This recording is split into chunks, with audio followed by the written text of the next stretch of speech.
Ngayon ko lang nalaman mga kabudi na meron din palang pandesal yung mga taga-ibang bansa kasi tignan nyo to, nag-trending na video na to sa TikTok. Ayan, ito daw yung mga pandesal nila sa ibang bansa. Talagang sobra ako natakam na napanood ko to sa TikTok kasi tignan nyo, ayan no. Grabe, punong-puno ng chocolate yung loob ng pandesal nila doon. At talagang sobra ako natatakam kasi favorite na favorite ko pa naman yung mga chocolate. Ganito pala yung mga pandesal nila sa ibang bansa, eh no. Gusto kong tutikman ano kayong lasa nito. Ayan. Wow! Grabe, ang sarap naman nun mga kapudi.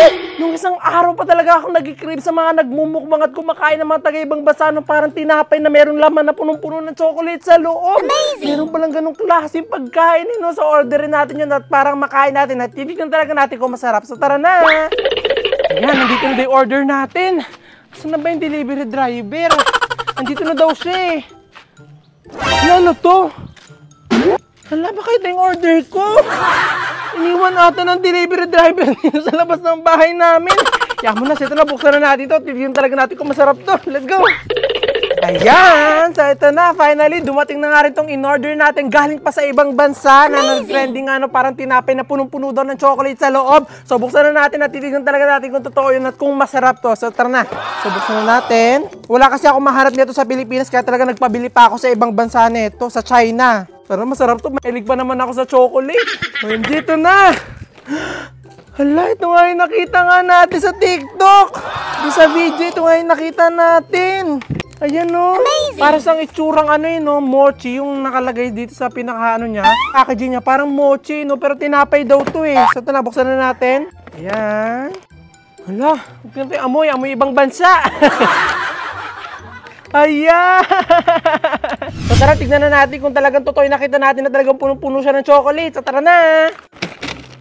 So sa isang box niya ay meron siyang 1, 2, 3, 4, 5, 6, 7, 8. 8 na piraso. At mabibigat siya oh. Mukhang marami talaga siyang laman na chocolate. Amazing! Hala!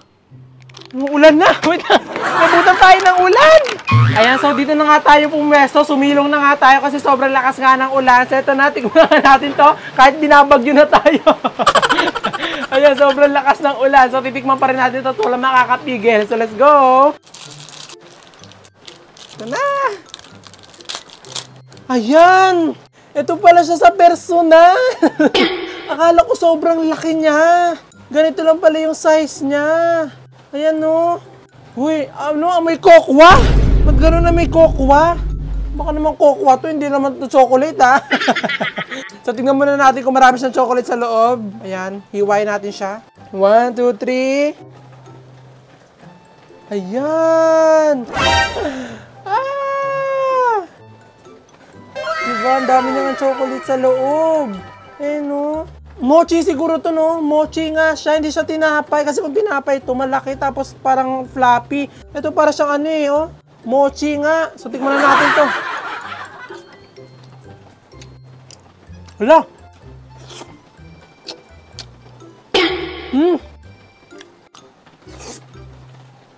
Hala, ang sarap, hindi siya sobrang tamis. Hindi siya sobrang tamis. Ayan! Ang dami niyang chocolate! Amazing!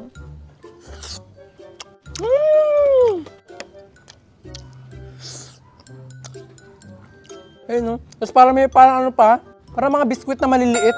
Ayun, so papatikim natin. Huwag mo siya. Natikom mo. Ang lasa? Sarap? Ikaw? Ang lasa? Ayan. Grabe, akala ko talaga tinapay siya. Para pala siyang mochi. Mochi talaga siya kasi di ba yung tinapay talagang bread. Ito parang iba. Hindi siya, hindi siya gawa sa bread. Diba? Akala ko nung una tinapay siya, no? Papatingin natin ito kala mama mamaya. Ano pa hinihintay niyo? Try niyo na rin! Amazing!